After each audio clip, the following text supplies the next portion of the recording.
Welcome to the second episode of Series 86, everyone. This month we have returning guest Allison K to learn about her online live-action RPG called Strangers on the Net. In today's episode, we finish creating our characters, their characters, and their characters' made-up fandom. We didn't make it complex at all, don't worry. But before we get to that, we do have some calls to action coming up after the show. Here's what to expect. You can join me here after the show where we will have information on our next stream date on the One Shot Twitch channel, as well as information on our Patreon, how to leave a review for the show, and our patron thank yous as well. With all of that out of the way, enjoy the show, everyone.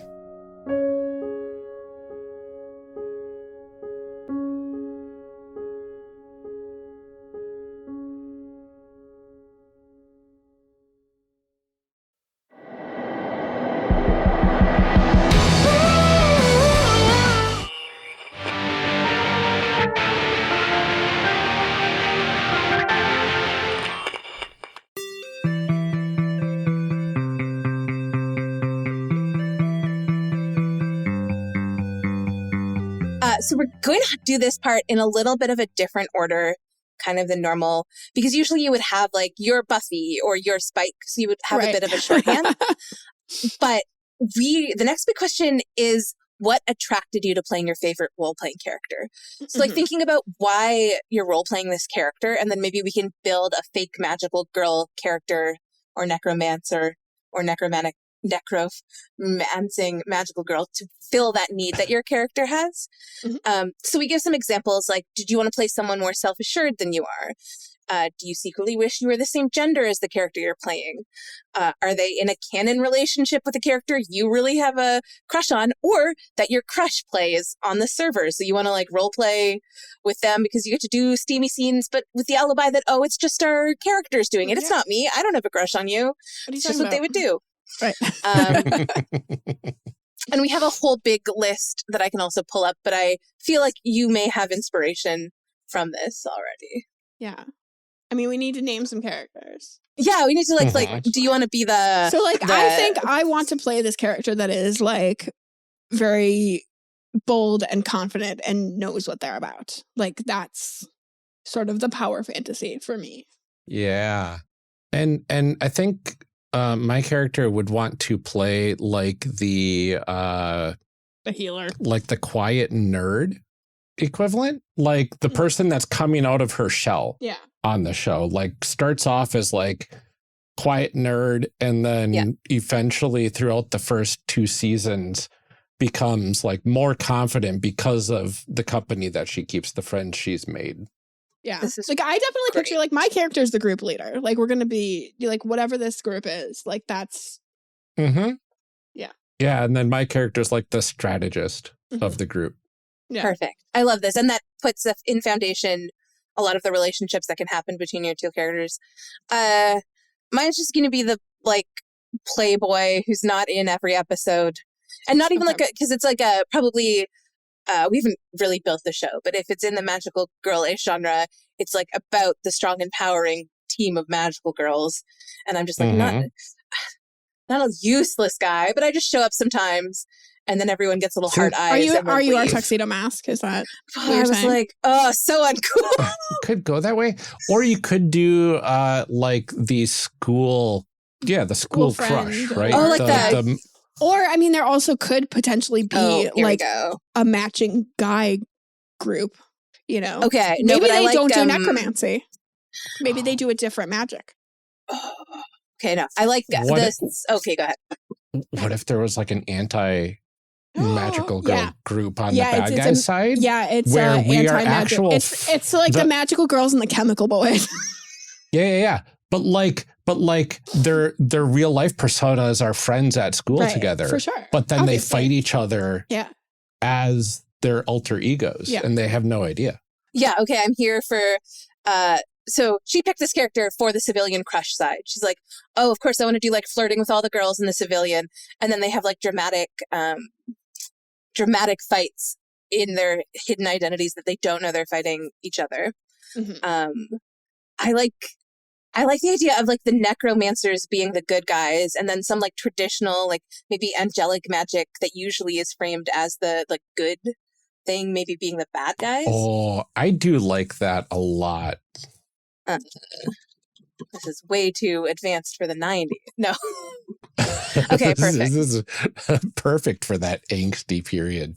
So The edgy, the 90s had that edge to a lot of like media, right?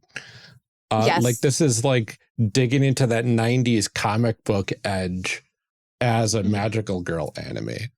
I just know that the anime character that Kaylee roleplays has like that Gundam bang hair, like just the hair over one eye, dramatic anime hair moment.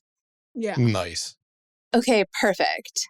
And so then the second question, which kind of like we're telling you something about your characters, that you spend a lot of time online role playing. Why do you spend so much time on this forum? Are things rough? We use the term meat space, which also was something people said in the 90s. Is it hard to meet people in meat space? Is your dad right and you're really addicted to the internet? Does the World Wide Web help you explore identity? Are you pretending to be someone you're not, at least not yet? So why do you spend all the time here? I think we've touched on it in some ways, but... Yeah, I mean, I will say like Racine, Wisconsin is like not a big. It's big-ish. It's definitely bigger than the town I grew up in, but it's like not big. And it's not necessarily like the most politically forward place. You know, it's pretty blue collar. It's you know, had some like American Motors used to be there, but then like that's not a thing anymore. Like it's you know, economically not doing amazing. And so I think it's just there's not a lot of opportunity. There's really honestly not a lot going on there. Like this is where my grandparents lived in like Racine, Kenosha. Like they're two towns right next to each other. So like I did kind of partly grow up there a little bit. And yeah, there's just not a lot going on. There's not a lot to do. There's not options.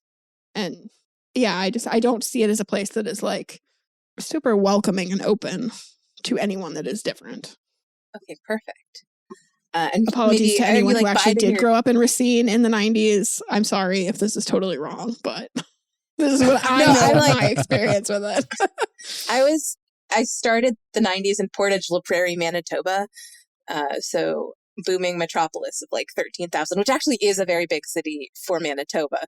But like I mean, like they had like 80,000. So like, I mean, like decent. Like I grew up in a town of 32,000. So like Racine was definitely like, I'm like picking a town that's like bigger than the one that I actually grew up in. But yeah, it was definitely further from a big city than where I grew up. Do you feel like your character is biding like time till escape, or do they plan to stay? That's always something teenagers are thinking about at 17, 18. Yeah, no, like this is, there's not a lot of opportunity here and a lot of like, you know, I don't know. I'm trying to think of like, there's not even like a lot of universities in that area, really. Like, what, like Carthage College? Like, there's not even, like UW doesn't even really have a school there, do they? I don't think so. No. Down in that section. I don't think so. State, They've got a couple technical colleges, but yeah, like you'd have to leave town to even go to college, really, unless you went to Carthage, I think. So okay, awesome. No, this is I'm ready to go. And how's Sarah with an H? Why is Sarah with an H role playing so often? Well, I thought I was Sarah. I'm Sarah with an H. Oh no, I'm so sorry. This is. I'm going to say not the least confusing decision that could have been made. How's Sarah without an H? Sarah H.C. And then Sarah no H. without an H. See, you're lucky. You get to say I'm Sarah with an H, and I have to say without an H all the time. Yeah, no, Sarah without an H. I think she spends most of her time online role playing. Like the role playing is tangential to what she wants out of it. She gets online and she can finally be herself. And she spends a lot of time in the OOC channel, right?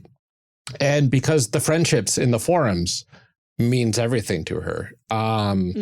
So she's there to make real lifelong friendships and to be herself and be accepted for who she is and have fun role playing as one of her favorite characters along the way. Okay, perfect. I love that. And then comes the first big relational hurdle. So do you have the rule book open, or do you have it? Yeah, if not, it's okay. I'm just gonna have I to. do. Oh yes. Oh, you have the physical one too. Yeah. I've got the rare collector's edition physical version of the book. So the There's a PDF aesthetically open, less pleasing version. honestly, it's not bad. I do like the current iteration, but I know it's going to be even better once it gets to the actual crowdfunding thing. Yeah, I will say our artist is phenomenal. So I don't want to discredit that because the old one has like an amazing artist, but just not the layout's not done yet. But if you go to page 17 in print. It's like the 9th spread in the PDF. It says Sure. hashtag relationships. Oh yeah. So this is the chart that we give to setting up the game to facilitators to map out the relationships. And you'll see that we're going to pretend you two are the facilitators in this game. So every player has an intense primary relationship with someone, and then they have 2 or 3, if you're the facilitator, secondary relationships. So you two are going to have an intense relationship with each other. And then one of you will have a secondary relationship with me. And one of you, we will make up a fake person that you will have a secondary relationship with. And if we were playing this game and you were facilitating, you would just, your job would just to make sure that I'm having a good time.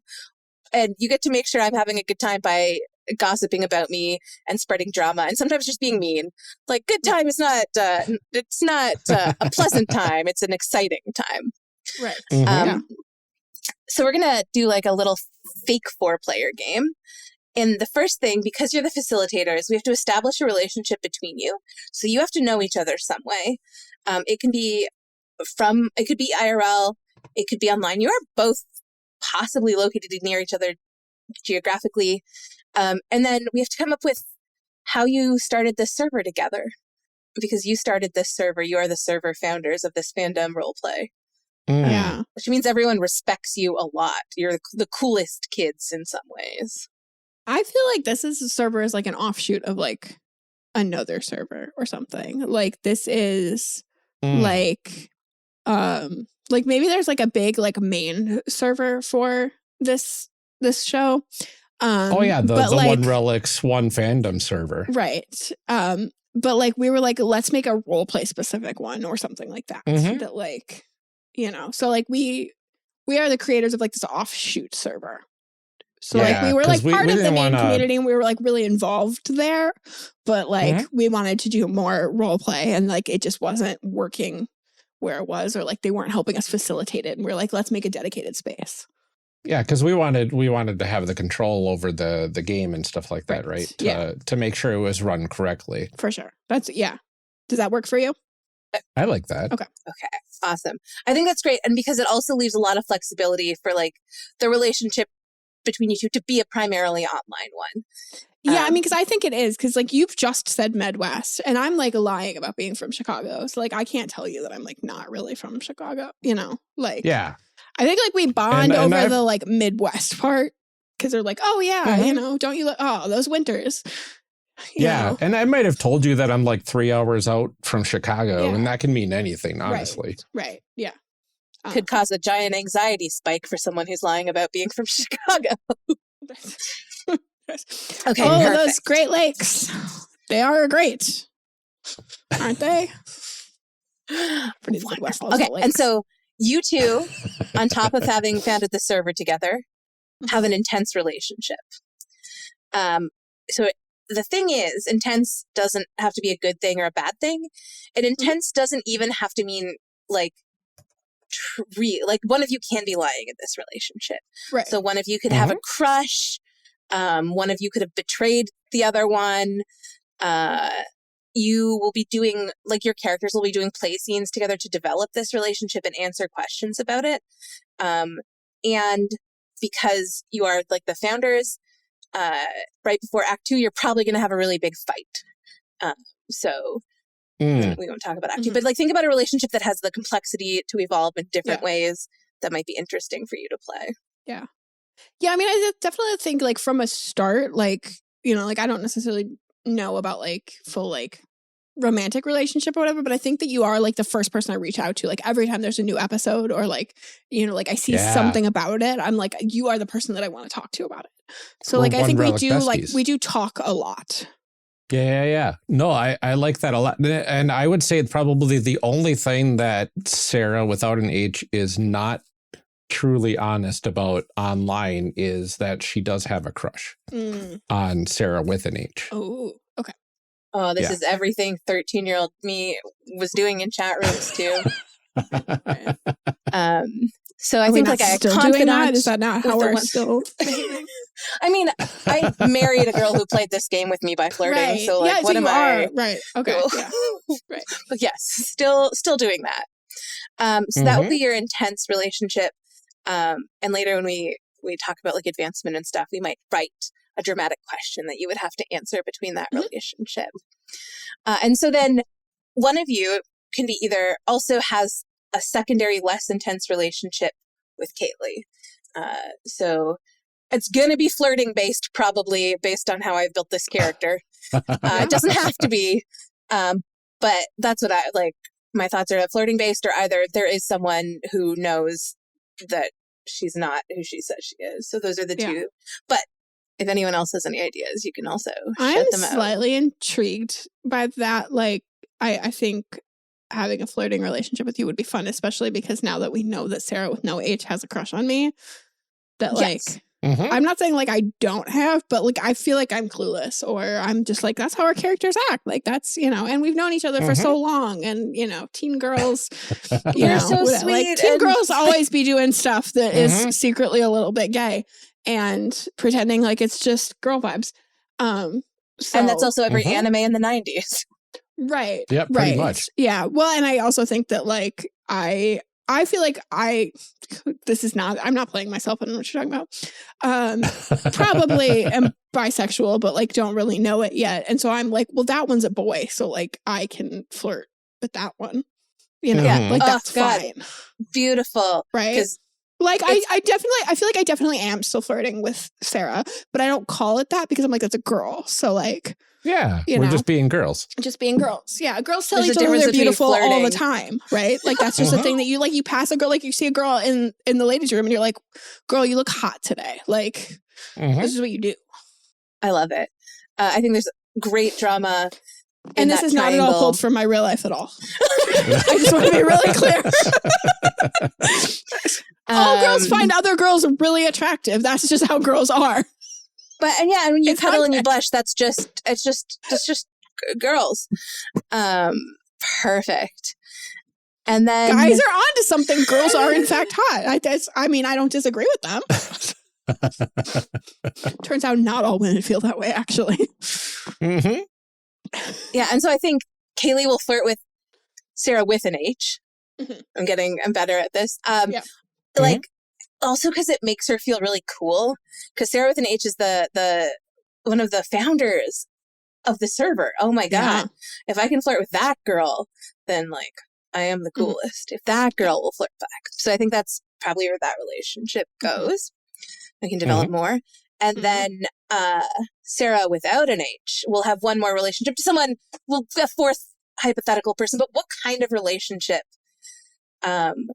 And I didn't read this before, but in our survey, we also have a list, which might help. But we have romance, rivalry, friendship, confidant, mentorship, will they, won't they, classmates, or someone you know IRL. Those are just the suggestions we give. Really want you to have like a mentorship relationship. I think I want that character to have that, especially if you're like trying to like find yourself and gain confidence and everything. I want that for you. I like that a lot. I'm wondering, like, are we talking like this is the relationship between the people / personas, or like the actual characters that we RP / both? This is the relationship between your online teenagers and often but often both. It bleeds like you will use those play-by posts as a metaphor or a representation of your online teenager's relationship. So I like that. This person's playing like your little sister or something like that, and like yeah. So I would say somebody that is like not a magical girl in the show, but like a staple of the genre, right? Like maybe this is my character's cool college sister or something like that in the show. Okay. Right? But like we all know that we're all teens here, right? So we know that this so like out of character, RPing. You're actually like the mentor, but in character, like it's the opposite. Yeah, exactly. Okay. Oh, I do. I think that's very cool. Awesome. I think that could play like in that. a lot of great ways. I can be like, it's the character creation is fun, but like I see we're this helping playing out, each other like, in the different. Yeah. I think that would be really fun. Yeah, because there are ways in which Sarah without an H, like as a co-founder of the server, can be a mentor in some ways, but also as a person needs a lot of mentorship. So I think there's like a great dynamic there. Okay, so we're almost done with our teenagers now, and I will. The rest of the choices are pretty aesthetic. So there's the handle. You have to set a logout, which for people who weren't around in the 90s. Is this your away message? It's in this game. It functions as this. It's a logout message that happens when you leave a server. So okay, it's your little closing door sound. Quote. Yeah, exactly. Okay. So you have to put a clever quote, a joke, a song lyric, a personality-defining message that will show up when you log out of the chat. And then we have a 90s etiquette guide that gives a couple examples, but that's one. And then the other thing you have to decide is what emoticon you overuse too much. So back in the day, I overused the big O dot little o. If you know that emoticon was the one I overused. I still do this. I can't stop. Is like doing the little hearts, like the triangle bracket 3 heart. I do that all the time. Yep. Yeah. So what you get to pick the little O big O was a staple of mine as well, honestly. You look surprised or shocked. So those are the last the 3 things. And then I know, Amelia, you had a username handle percolating there somewhere, and I haven't put. So I'm also trying to decide because like we don't know the names of these characters that we're playing because we didn't pick a real thing either. It's true. So like I feel like my username should be like slightly based on like this fandom. Then you know what? But Let's make that fake character. That's the next step. You're done with your teenager. Yeah. So in this game, you get a character sheet for your teenager, and then you get a character sheet for the character you're role playing. Because again, with layers, like you're doing a fanfic version of a fandom character. So they might like emphasize certain parts of their personality or like act in certain ways that maybe the canon one wouldn't, that suit your teenager's interpretation of them. So there's a second sheet. I don't know if I linked it to you, but it's called Your RP Character. I put it in the doc there. Okay. And this actually, I think, will help very much with our made-up anime. I'm just over here looking at the names of Bowens, but yeah, I don't know if that's really. My character's favorite emoticon is the table flip emoticon. Table flip emoticon. Oh, you don't know the table flip emoticon combination? Oh yeah. Okay, no, that's okay. I never did like the weird. I only ever used English keyboard. Oh, that's so good. I didn't use any of this. So like I'm always like very much of like a sarcasm. So it's like I feel like I have like a lot of like winky face kind of like winky face is a great one. JK. Oh, winky face is also really good for me, flirt. I do want to point out that I do always put a nose on it. Like that's important. I prefer it to have a nose. Just a thing about me. So it does have the little dash for the nose. I'm going to update mine because I think a flirt needs to have a variant of the wink. But you're doing the lengthwise wink. I'm doing the other one where it's like, what's the up triangle? This is so hard to describe in words. Oh yeah, it's like the carrot, the little up carrot. Yeah, right? Like this would be that. the carrot underscore. Oh, carrot underscore tilde. Yeah, that's the wink. That's how she flirts. Is with that. So over like and mine over is again. definitely semicolon dash close parentheses. Beautiful. And then we have the table flip, which I won't even try to describe. Yeah, but like mine look that feels one like up. classic and powerful. Like it's like we're straight to business. Okay, perfect. And then let's make up an anime cast. Right. Yeah. So we know that they're necromancers. In my head, they're like named after bones. I think that's great. But like the problem is that the bone that I really wanted to name mine after is the sacrum, but that's like in the pelvis. And so I don't know if that is like they're going to do that in a children's television show. Because I think the sacrum is like a cool name for a bone, but like I think that like in a, kids show, I don't know. A thing we could also do is like make it was changed in the English dub. Like that's a big move you could do too. You could be like, it used to be called this in Japan. Then when they brought it over to English.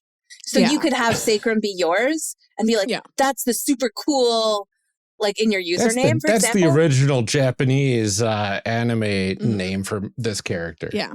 Yeah. That kind of stuff.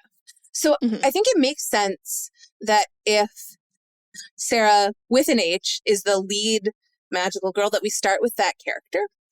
And then we can build out around a world around that. So the first, I'm also wondering, do they have titles? So like, like sailor. Yeah. I'm like, so it's like sailor, but I'm just like wondering if like your bone name is actually just your rank. In which case, I feel like I need a more important bone. I don't know what is the most important bone though, right? Like that's, Gosh. I mean, the sternum's pretty big up there, right? Right. Yeah. You got the spine. Right. But like the spine is actually a series of bones of like lumbar. That's true. Bones. They could each be a different, they should be connected bones if they're a magical girl. Well, right. But like, it doesn't really feel as great to be like, ooh, I'm L5. Like, like, oh, like, I'm sorry, you're only the 12th rib down. Like, you're not as important. Like, I don't know, just sacrum is just like the coolest name. Yeah, that one sounds, because it sounds. And you know like what? I think 90s anime would just go with the coolest sounding one. That's true. I think that's right. Yeah. Okay, in which case, obviously, like Maxilla sounds pretty cool. I think like coccyx is probably a little bit dirty, but obviously somebody made like an OC that is coccyx. Probably. What's the nerdiest? What's the nerdiest bone name? The nerdiest one is, I mean, like patella. Like that's your kneecap. That's pretty nerdy, I think. Like if you wanted like kneecaps, those are the nerdy bones, right? Like technically there's like the xiphoid process, which is like a little tiny bone that like if it breaks off, it like can kill you. There's like ulnus and radio. Well, you don't have. I guess like you have teeny tiny bones in your ear. They don't really like. I mean, I don't know what the names of those teeny tiny bones are though. I gotta find out. And we're all like looking up bones. I mean, like obviously, like like you have your tarsals, your metatarsals, your phalanges. The auditory ocelles. Ocelles is probably a cool one. Ocelles is an interesting magical girl name. Yeah, I think I'm gonna go with that. Okay. Ocelles. I like it. And so, like, then is there like a qualifier in front of the name of your bone, or is it the name of your bone is the qualifier in front of your name, or are you just the name of the bone? I have a proposal. Yeah, this is the weird thing I was Googling. Because you're a chemical boy. I know. I'm not a bone girl. I'm a chemical boy. I just was like, what's the opposite of magic? So like, I just was like chemicals, obviously. Science is the opposite of magic. You could be whatever you want, but. But I was doing my so I was like thinking about I was still thinking about the magical girl team because I'm such a magical girl. Yeah. But I was thinking about like, I Googled like weird military terms, like, like sailor, whatever. And if it were a four-person team, a tetrarchia is like a 4-person, like division. Sorry, wow, tired. But like there's a monarchy and there's a tetrarchy. A tetrarchy is 4. So you could be like tetrarchia sanctum or something like that. Yeah. Well, osseous would be like anything like bone related, right? Oh, you could just yeah. That's cool. Like osseous tetrarchy or tetrarchia What's your osseous. sailors? That's quite the mouthful. Yeah. We're like, Yeah, I don't know. Yeah, osteo or osseous would be like bone related, probably. I think chemicals are. I'm gonna make them. They can be the acid boys. Acid boys. Acid boys. Yes. I mean, that's better than like noble gases, but which one's methane? If there's anything I think can get rid of bones, I think acid. Yeah, that's for sure. That's true. That's true. And I kind of like that they have a really bad name in the English version. Like that the magical girl team sounds super cool and like elaborate, and then it's like and the acid boys. Right. Yeah. Okay. So what did you pick, Ryan? What's your or Osceles? Osceles? Yeah, Osceles would be my character and just like magical girl name. Okay. Yeah, I mean I'm gonna go with sacrum because it just sounds the coolest, I think. It's just so close to sacred that I don't care that it's your tailbone, like right above your tailbone. Is it your upper butt? Yes, it is. I don't care. All right. What if we were tetrarchs? Tetrarchs? Like it's close to the word for 4-person monarchy, for lack of a better word, right? Tetrarchy. But it like they threw an I in there to make it easier to say. Okay. Yeah, for sure. Yeah. So like we're tetrarch Osceles. Beautiful. If you say that while you pose after transforming, I would be into it. Yeah. Tetrarch sacrum. Oh yeah, and we probably have a saying like, and in the name of the moon I will punish you, right? Yeah. After the transformation and all that sort of stuff. That's probably my logout thing, is whatever Tetrarch Osceles says during her transformation sequence. That makes a lot of sense. I'm gonna wild propose, but I'm gonna go with very, very Sailor Moonish, where they had all those villains that were just named after stones. So I'm gonna be General Nitric. Oh yes. Oh, nice. The best kind of acid. Yes. Of the acid boys. Amazing. Great. We have a world. We have done our fictional world. And so now we have to build those characters. And the complicated thing to remember is they're like through the lens of these teenagers, right? So the first question that we ask about these characters, the RP characters, is the archetype. And I think we've talked about it, right? Like the archetype of, there's so many names. I promise it's easy to keep track of when you have it all in text. But Tetrarch's, what's the bone? Sanctum? Sacrum. Sacrum. Wow. Of course, sanctums. So So why. Tetrarch Cool. Sacrum, I know, it's very good. Tetrarch Sacrum is, what would you consider the archetype? Like the examples were like an antihero, a chosen one, the dark past, the tsundere, if you know that beautiful anime term. I mean, if it sounds really full of myself to be like chosen one, but like no, go for it. Probably. I mean, as the leader, I mean, like I've like already apropos. decided that like I'm the group leader. I am the like, yeah. So like, let's say chosen one. No, I hate that for myself, but like, yeah, let's do it. You're a cringy teen. A cringy teen would true. say that. Yeah, 100%. And of course, Tetrarch Osceles would be the smart one, right? Yes. Beautiful. Well, you're the one obviously that brings balance. Because you inside the ears. That's so true. Your transformation, your like phrase probably involves balance. You're like, I will bring balance to the whatever. We'll figure it. Yeah, mine's probably something about the core, because I feel like a lot of your core strength is like down in your pelvis and your hips. I love it. I think that General Nitrous is the mysterious love interest. Yeah, for sure. That's what we're going with. I love it. And then these are things that we would have people write out in like very specific detail. for their forum post, because your version of the character is actually posted at the beginning of the game so that people can read through them. So the things we want is, I would like a theory-specific description of the eyes of your character. Like, are they cerulean blue eyes with ice white pupils, or glittering red sclera with jet black irises? Like, what are the eyes of your anime character? Mine are dark and swirling like distant galaxies. Beautiful. I like Thank you. that. Thank you. Yeah. I'm thinking that mine are probably far away, focused on something just out of sight that you could never understand, or like something like that. I love these trash people already. I I'm know. like so in love with this. I love our garbage anime. I love these terrible teens. I love all of it. It's so good so far. Okay, so your eyes look like distant galaxies and stuff, right? Yeah.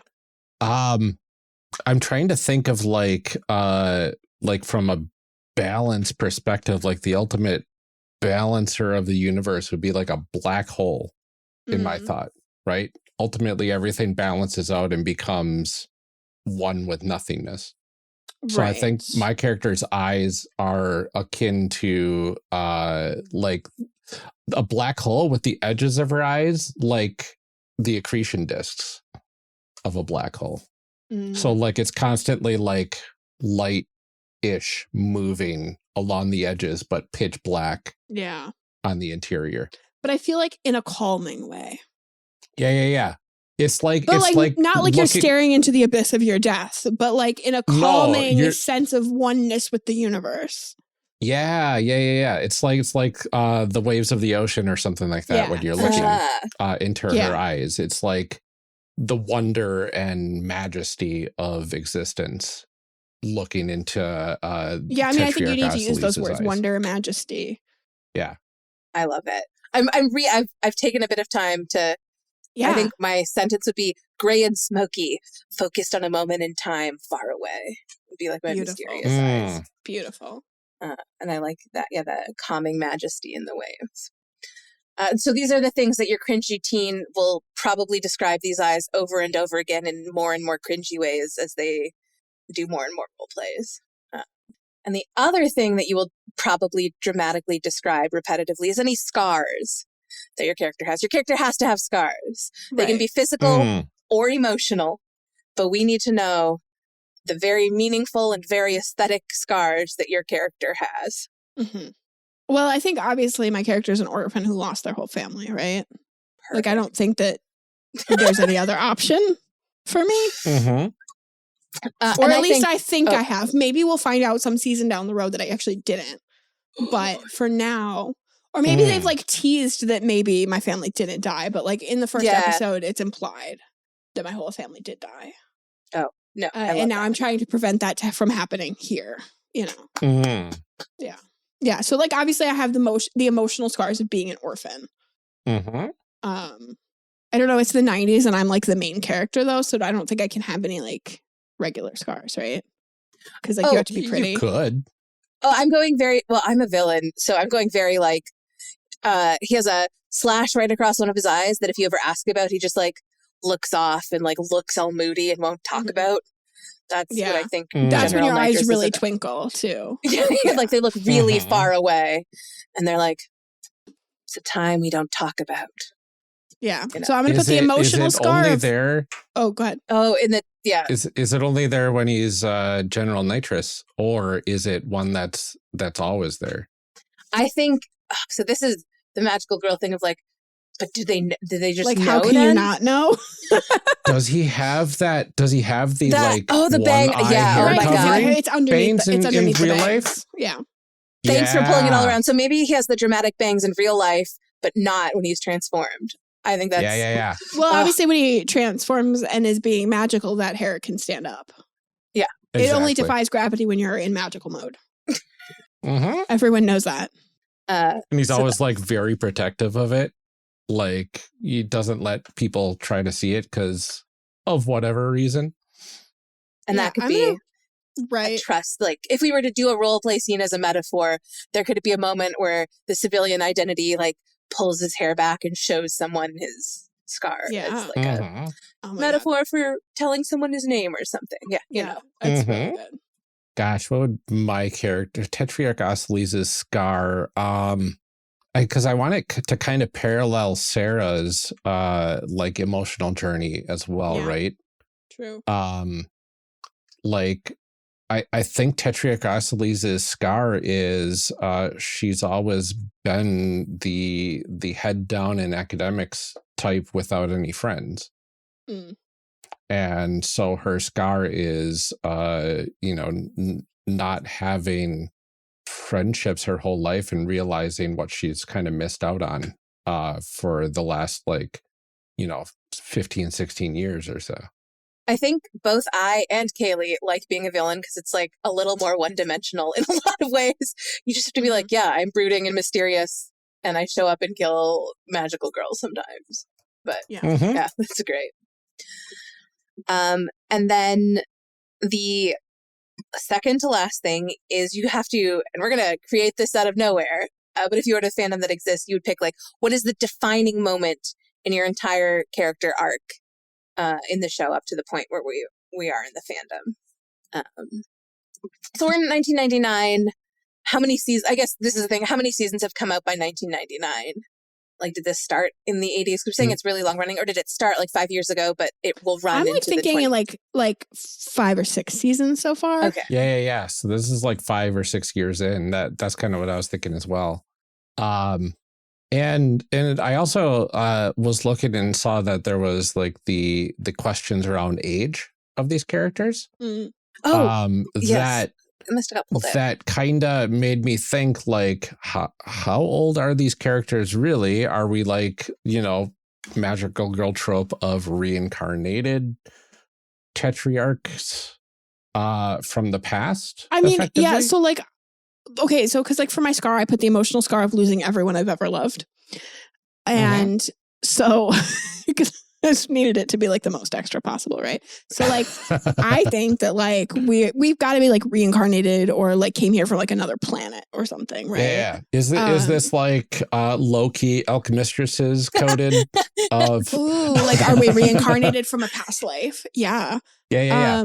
I'm open to that, or I'm open to like sort of this concept of like we're interstellar beings who permanently look like we're like 17 or 18. You know, like that's like we look like teenagers, but what is time? Oh, you know, what if like we're like time is unknowable, but like we look like to transport between worlds to escape one world and get to another for whatever reason, right? Requires us to be reborn in the new world. Oh, okay. So like, have we lived full lives? Like, because that's my thing is like, have I lived a full life from being like, was this character 5 at one point? Yeah, I think like, have I been a 5-year-old human? We grew up as humans until our powers became unlocked. Okay. And then we started getting a blend of what our reality actually is. And like sort of like remembering things from our past lives. Yeah. Okay. And you're trying to like, you know, if eventually it ever gets too bad on Earth, you can do it again. You can go to a new world. Yeah. But we're like literally the same people. It's not like we're reincarnated. Yeah. We're still living our natural existence. Got it. Just in a human part form. of that natural existence is I can shunt my soul into a new baby. Body. Got it. Got it. Yeah. Is it the same for the Acid Boys? Are they still called the Acid Boys? Is that just what we're called? Like, I don't know if they're really called that or not. Here's my pitch.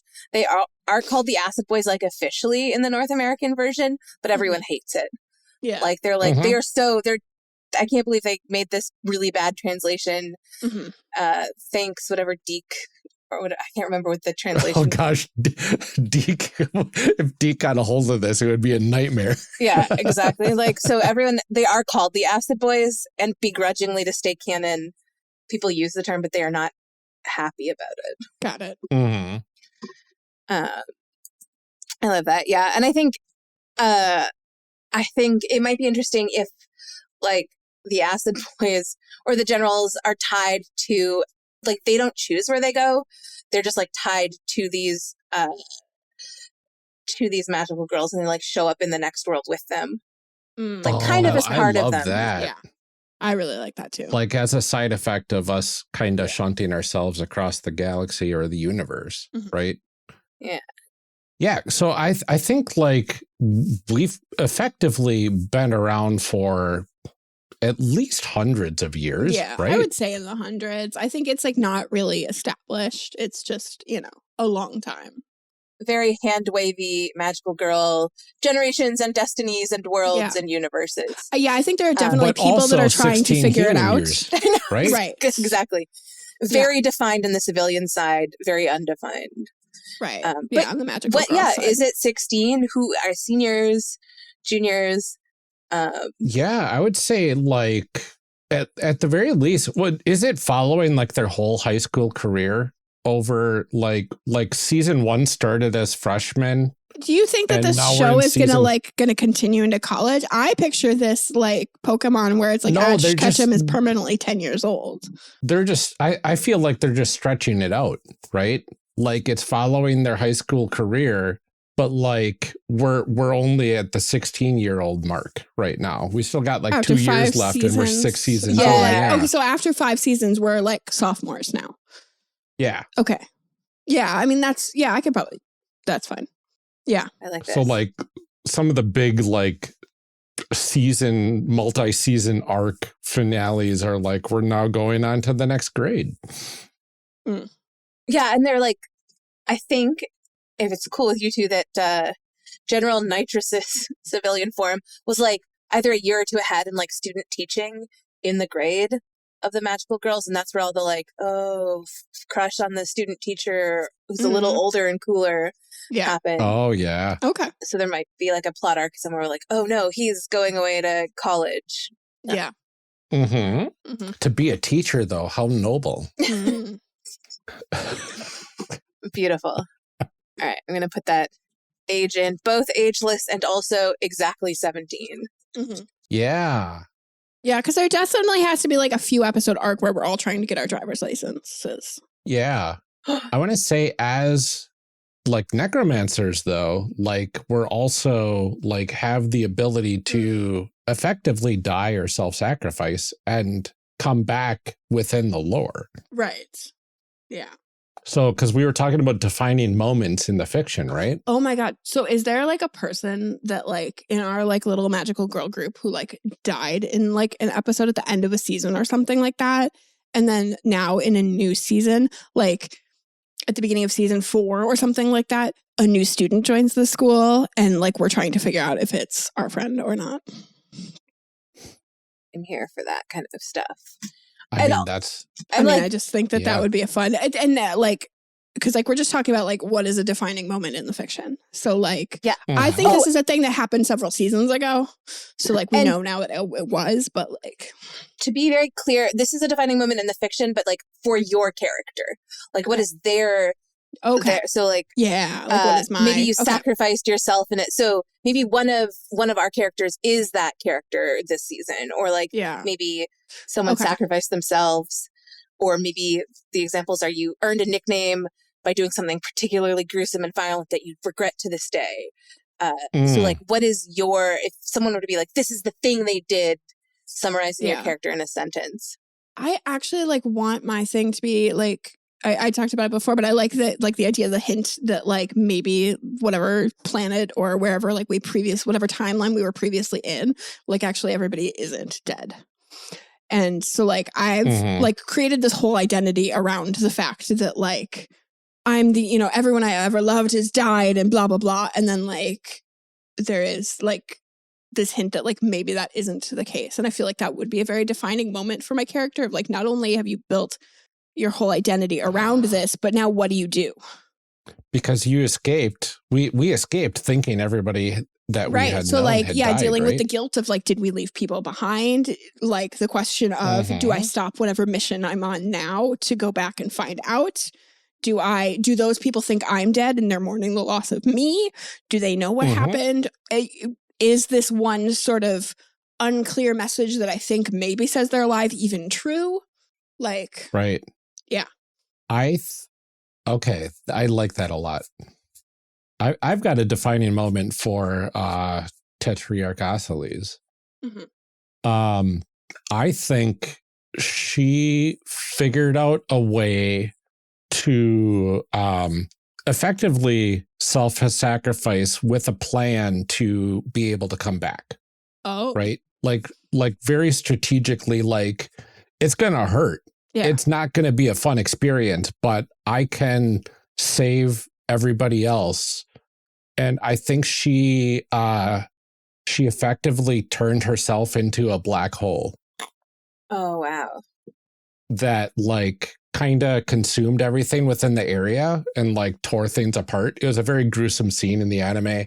Mhm. And all that sort of stuff. And like, she felt every bit of herself atomizing in that moment. And like, the anime was very clear about like how traumatic of an experience it was. Mhm. But like, she was okay with it because she knew she would be back and she would be saving everyone in the process. Okay. When I did love this happen? It was like a season 4 finale. Okay. And now you're back. Yes. Okay. So that was like season 5 opened with me reforming. Okay. But everyone had to wait between seasons to make like there was a Yeah, there's a big Cliffhanger question of like, are you dead? Yeah. What happened? Did it work? Mhm. Did we? All right. Oh gosh. Okay. Awesome. I'm going to tie this like one layer back. I'm going to ask you two one question. Like, how does your teen feel about this moment? Like, how does that moment emotionally connect with your teen and the life they're having now? Or why does it feel important to them? Or are there themes they see in it that resonate with them? Hmm. Well, I know Sarah without an H was devastated. Like her favorite character of the show, like between the seasons, Yeah. she was just like she was talking about Sarah with an H, like trying to process all of this online, right? Like Yeah. how could the writer, what are they thinking? And like the relief that she felt on the season 5 opener. Mhm. Yeah. I think that great. would, That that's would a be good opportunity for connection between the players as well. Yeah. yeah. I think like I imagine you like scouring online too, because it's like we're like waiting for like the translations and stuff, but you're like scouring You're like on online the what's to happening find in out. Japan. Yeah. Like, Yeah. I need to find out as soon as I can. I can't wait for it to come over on, Saturday mornings on the WB or whatever. Mhm. Like, whatever. All right, again, channel Yeah, is showing because it it on was here. still like Mhm. right, because it was still like a multi-month wait, right? Oh, for Because sure. like because the season over there had ended probably months ago, and then we just Yeah. got the season Mhm. ending, Yeah. and nobody was talking about it because it was so huge. Right. And I was going to say, two folks who weren't alive in the 90s, information wasn't as freely available back then either. Like you would scour the No. internet to find rumors of things that were happening in Japan, right? Yeah. Like, Yeah, search people engines weren't helpful all the time either. So like it Mhm. couldn't just like pull up that one Reddit post that like where people are discussing to it be because you on- typed in the right. You had to know which website to go Mhm. to and where to dig and then sit there and the scroll various bulletin boards, through. RSS feeds. Yeah. people would make things up and there would be no way to like really fact check it. So you would think something dramatic was going to happen in your show. I remember all these Pokemon or Sailor Moon fan theories, right? They'd be like, oh, Sailor Pluto is actually this. And people would really believe it because Yeah. they didn't Yeah. have ways to. So that's what I'm envisioning is happening. You like have one of those murder boards, but with all the like Right. I was gonna say there's some red like- string for sure. the red string For taping sure. all of the theories together. And you're like, no, but she has to be alive. There's no way. Right. Mhm. Yeah. Like there wasn't enough warning. And, like what about all these other storylines that they left hanging? And, yeah. Yeah. Yeah. I think she still has that murder board up like just beyond her computer. Mhm. Just as kind of in memoriam of the event, because it hit her so hard. Yeah. Yeah. I was going to say, I was thinking about my defining moment. Yeah. And of the like necromancy stuff, I'm going to, again, put an option out there. But I think General Nitrous did like a face turn, like became good at some point, but then died and Ooh. had to be resurrected, and forgets the face turn. So like Mm. is back to being evil. This Oh is the my types of god! like, Because we And only what if had we like one brought- save file, like which was from Right. 6 months ago. Mhm. And what if we brought him back and he just doesn't know? that as well. Yeah, I'm assuming there's some, like, you're getting brought back, maybe something comes back fuzzy, you know? Like, I think that's kind of a thing. For Mhm. sure. So, I really like that. I really like that. and Kaylee really likes it because I'm assuming this is my headcanon of the fake anime that we've made, but like that there was like a romance was solidifying with like one person, and she was like, oh god, now I can only flirt with this one person. And then when the memory, like fuzzy memory wipe happened, she's like, yeah, back to flirting with all the girls. Right. Yeah. Like that was her relationship to that. Yeah.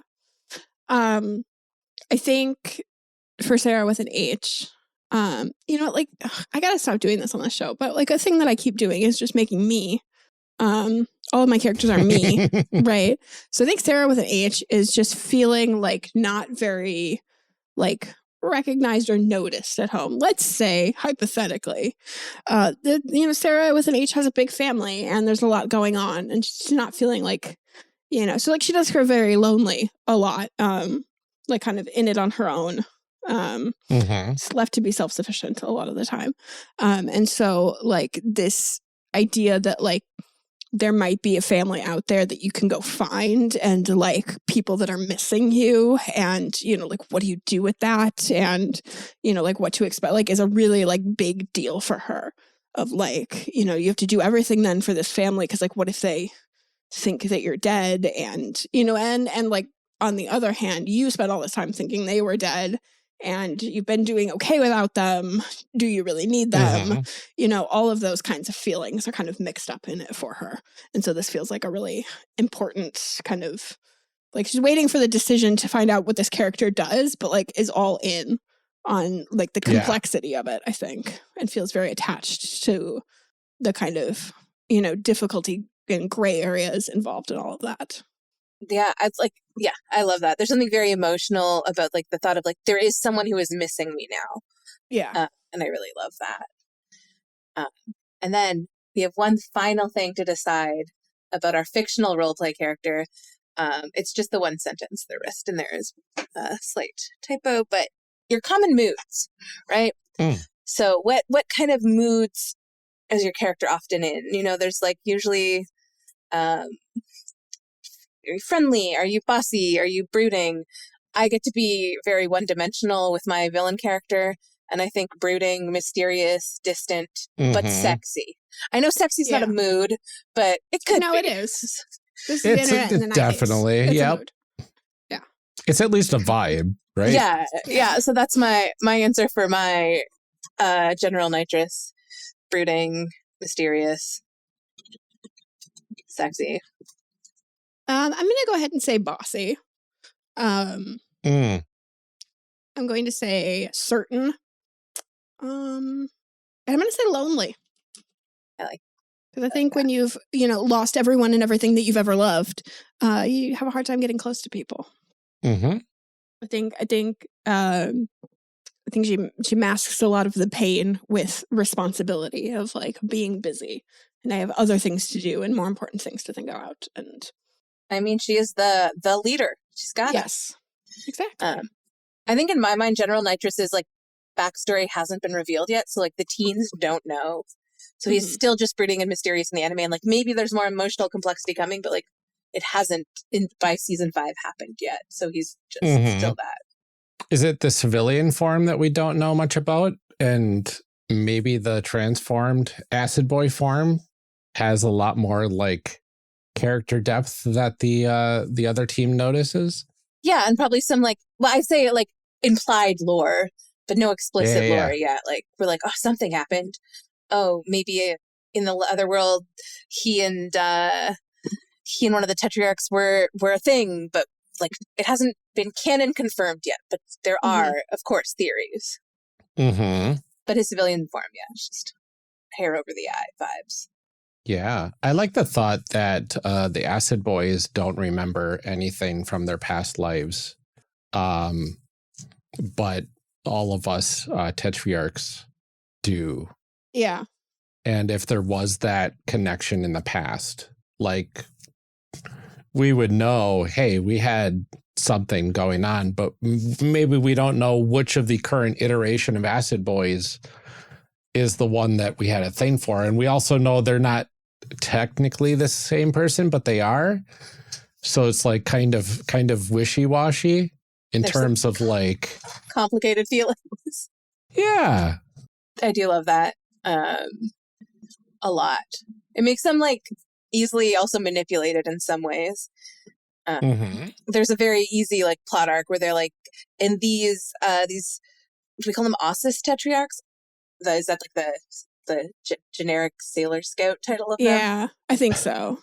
Yeah. So the Ossus tetriarchs, they drag you to a new world and wipe your memories. They're so evil, right? Like that's an arc that could happen. Yeah. Yeah. Oh yeah, the propaganda on that side is probably like ridiculous, right? Wild. Yeah. Common moods for Tetriarch Osciles: poised, courteous, shy but confident. Okay, perfect. And that's probably in some ways aspirational for Sarah without an H, is the confidence in that. Like, yeah. Okay, wonderful. So we've now created a world, a fake anime. The characters are playing in this fake anime. How the teenagers we've created view them through their eyes. The teenagers will be playing, and then the personas that those teenagers portray online. And that is the general, and the relationships between all these people. Yeah. That is the general start of this. And then there's one last thing, which you have to do because these would be your scene partners, right? So you have to define the relationship between Tetriarch Osciles and Tetriarch Sacrum, because they will be playing scenes together. So what do you think those types of that relationships look like, and what do those scenes look like? Yeah. I imagine it's very like main character sidekick kind of energy. But I also imagine it like where I always think I'm right, but it's only because I do the things that you suggested that I should do. But I'm like, look at what great, amazing ideas I have. Yeah. You know? Yeah, and I think like Osciles knows her role, right? She accepts that role and she wants to feed you these ideas. Yeah, because you're like the strategist and the planner, and I'm like, you know, I'm going to tell everybody what to do as soon as you let me know what the strategy is that I'm supposed to do. But like, I would never admit you're the people that. person. I would never like admit that. Like, I think deep down, like, I know that that's the case, and I would never like go into anything without asking you. But like, I also don't outwardly like know, like, it doesn't occur to me that I couldn't do it without you. You know what I mean? Yeah. Like, I just go to you because that's what I've always done, right? Like, a good leader looks at all angles of a problem, even if those angles are from another's perspective. Right. Yeah. Amazing. Yeah. I love it. And does, by the way, if Sarah and Sarah end up together, it's a great couple name. Yeah. But do Sarah with an H and Sarah without an H bring any of their personality into this, right? So the characters that interact with this way, but does like Sarah without an H bring a little bit of her crush into it? And does I think part of the show is like there is that ambiguous queer coding as well, right? Like that was huge in Sailor Moon and a ton of other like animes. Yeah. Like back in the 90s where it's like they're roommates, they're cousins. Oh, those like they're such good friends. They're just good friends. Well, and like I said, like Sarah with an H, like definitely still like thinks of people that way. Like, oh, like this is just what girl friendships are, right? Like, so I definitely think that like a lot of that dynamic is brought over into our server, like with just, you know, like generally who's in charge of the server. And like, I imagine you are the person that's like doing all of the things on the back end. And I'm kind of like, the like in charge and you're the mod. And, you know, it's like, so it's like the server's like under my name and I technically own it and, you know, like whatever. And you like manage a lot of things to like make it look nice and work and all of that kind of stuff. And like, I definitely take your suggestions and do things, and we do talk a lot about it. But I think that dynamic is very much mirrored in our relationship too. That, 100%. Like, you know, I love that. That like we've determined like you have a crush on me, and I'm just like gal pals. Am I right? Like, Yep. Gal pal's finger gun. The most. I haven't figured out I'm bisexual yet. right? Yeah. Action of all time. And like Sarah without an H 100% sees like the queer coding within the show, right? Like she knows that this is heavily implying that there's a romance budding here between these characters. Yeah. But like Sarah with an H, that's just how I've grown up with this show. It started releasing. I think Sarah with an H is also secretly hoping for like a good enemies to lovers storyline too.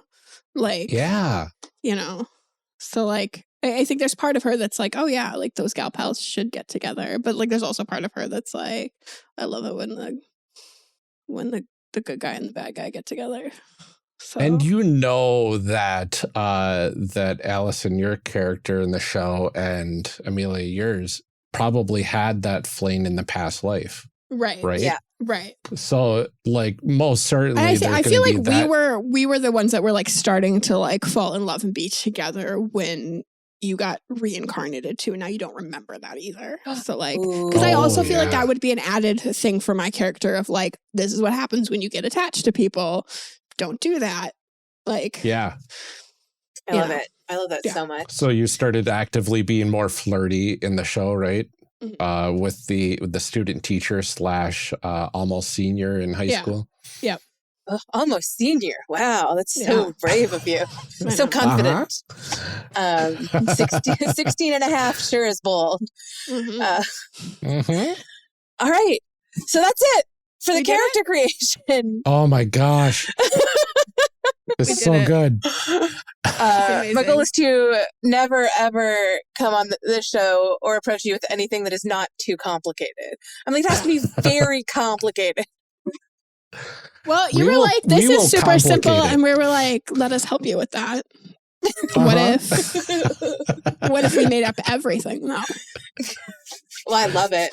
What if we created an entire television show? Do you want to do that? I'm also playing out the game that would happen in my head now. I'm like, oh, and then like Kaylee would one day tell Sarah that she's a girl and not a boy, and then Sarah would be like, oh no, but I was having these feelings because it was okay to have them for a boy, and then this drama would happen. Anyway, I'm just like, I know. Then what if that makes her question her feelings for the other Sarah? Exactly. You're like, oh, if I can't feel this for a girl, then what if? And then we would all end up in a throuple, and it would be okay. Beautiful. It would be fine. Like, no notes, 100%. Okay. We will save that for the fanfic section later.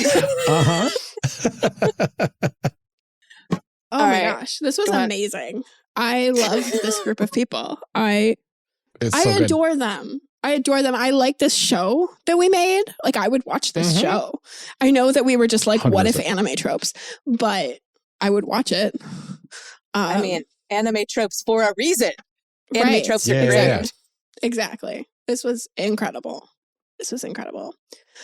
Allison, thank you so much for joining us for our Strangers on the Net character creation episodes. Like, this was so much fun. And thank you for playing along and letting us make our own thing. Like, thank you for indulging our nonsense as well. This was like an absolute blast. I'm so excited to have you back. Thank you. No, I just wanted to say, what I've learned is if you go on Character Creation Cast, thank you for having me. They will make as many characters as you can. It's great. We're like, we'll just like throw a couple more on top, right? And also there will probably be time travel somehow. There's such like time travel memory loss, right? Can you remind people where they can find you online, where they can find this game, all of that? So yes, you can find me at Galpal Games on itch. Games with my wonderful wife. And then Soft Chaos is my worker cooperative, which is crowdfunding this currently. So if you go to GameFound, type Strangers on the Net in, you'll be able to find this page. It should be going, the campaign should be going live end of August, early September, but the preview is up already and you can follow it if you want. Excellent. Well, thank you again. And thank you to everyone for listening. Please join us on the next episode for our discussion block. Call to action. Yeah, like that. I really want this anime to be real. I want to watch this so badly. What we came up with is phenomenal. I think Allison had noted to us at some point that she had shared the world we had created with some folks, and it is we definitely went some good places this series, and I really enjoy what we came up with. I love adding the multiple layers of character creation in here, and this game is definitely phenomenal for that. So we have a lot of great discussion in the upcoming episodes that I can't wait for you to hear. So please stay tuned for that. That's going to be coming starting next week, Monday, and it is a good discussion. So before we let you go for the day, we do have our calls to action as usual. And first up, we are approaching the middle of August. And if you missed our live stream for the Undying Bonds game design, we still have the video on demand available for everyone on the One Shot Twitch channel at twitch.tv/OneShotRPG until it expires soon. If you end up missing that replay, you will be able to access both the video replay and the audio of the session on our Patreon at the $5 and up level.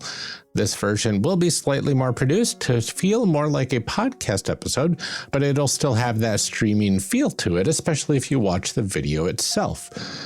We do plan on streaming every third Wednesday of every month going forward, so our next planned live stream will be on August 20th at 6:30 p.m. Central Time, US, and it'll go until about 8 o'clock that night for about an hour and a half of game design for our Magical Girl Meets Necromancer TTRPG Undying Bonds, right on the One Shot Twitch channel at twitch.tv/OneShotRPG. I may have accidentally jotted down like 10 episodes worth of ideas to discuss with Amelia, so I'm excited to get back into it.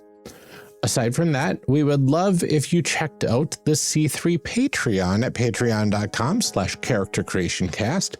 We are so very close to our $160 a month goal, which will let us hire somebody to do monthly webpage updates to our site at charactercreationcast.com. This would let us add information to pages dedicated to all of the games that we are covering on the show, including links to the character sheets, links to the episodes, and a whole bunch more. And if you are interested in helping out with this project, please reach out to us at contact.charactercreationcast.com. There's a forum on there. We would love to hear from you, especially if you have experience with Squarespace hosting, which is our website host. That would be a huge bonus. In addition to that, as a thank you for reaching the $160 a month goal, we are going to be creating a unique enamel pin for all of our campaign level backers. It looks like we would be able to get a whole bunch of them to give away to any future campaign level backers as well. And we are really just a little over $5 away from that goal right now. So it's not very far away at all. And you could help get us there, especially for a new backer at the campaign level. If we can get to $200 a month, not only will that unlock yearly subscriptions for our supporters at a discount, it will also mean that we can afford to pay the new web admin a bit more every month to update the backlog of our games on the site. This only is 5 campaign level backers away, and it would be remarkable if we could get there before the end of the summer, which is quickly approaching. Joining at the campaign level means you get a lot of cool stuff. You get new stickers for every month that you are a patron, including one of every sticker that we have on hand. We are running kind of low of the initial run of stickers X number of months ago, but we still have some. And as of right now, that total is over 25 stickers. You'll also get a set of 3D6 C3 branded dice that are really great quality from ChessX. You'll get a personalized thank you card from the both of us, handcrafted by Amelia herself, as well as many other perks. This is all for $10 a month, and will go a long way towards helping provide a one-stop shop for any of the games that we cover on the show. And we ship internationally too. Did I mention that ever before? So no extra cost to anybody aside from ourselves, just as a thank you for joining us and being a supporter of the show. We also have tiers at the $5 level, which does get you the dice, the thank you card, and our bonus episodes, as well as something at the $1 level that gets you various perks as well, including chit chat episodes whenever we can get around to it. And you can get to know both myself and Amelia in our day-to-day lives a little bit better through those episodes. If you head on over to patreon.com/charactercreationcast, you can go ahead and get all of that information. In addition to all of that, we do like to thank our current patrons every episode. Your support truly helps out a great deal. So let's go ahead and do that right now. Starting with Lieutenant DJG, aka Tigranosaurus, and Eric Bonds. Thanks.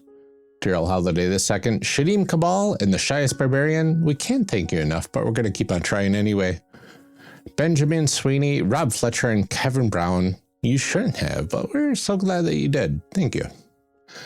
Tentacle Duck, John Adamus, and A3 Sketchpad. We appreciate your support as well. Thank you. Thank you to Cole McCallum, Carlos Salazar, and Eric S. We couldn't do this without you. Ian Potmeyer, Liam G, and Brian Colm, thanks for your continued support. Thank you to Garden GM, Tanglefoot, and Blue Kryptonite. We couldn't do this without you either. We're glad to have you here, Danny, Nicole Trainer, and Liam Murray. Thanks for supporting. Kenning, Brian Kurtz, and Mark E. Fair, thanks for helping us make this show. Drew Owen, Oz, and James McKinley, thank you all so much. Sean Metcalf, Robert, and Kevin Bates, we are so grateful to all of you. And finally, thank you to Deadly Edley and Allison Cole. We are so glad to have you here with us as well. And thank you to all of our future patrons. If you want to join this phenomenal group of individuals, please head on over to patreon.com/charactercreationcast and help us out. And with more assistance, we'll be able to make those website updates to make exploring your favorite games that much easier. And if you want to join in the discussion with our hosts, some of our guests, and a bunch of fans, head on over to our Discord at discord.charactercreationcast.com. Finally, if you want to help us out in a way that doesn't require any money, you can leave a rating or review for our show on Apple Podcasts, Podchaser, or Podcast Addict, and we will read every new 5-star review as we get them, and as we both have a chance to record together. That's all we have for today's episode. Join us here next week when we get into the discussion episodes, along with some great behind-the-scenes business of TTRPG topics. You won't want to miss that one. Until then, take care, everyone. Stay safe, drink some water, update your antivirus, and keep making those amazing people. We'll see you next time.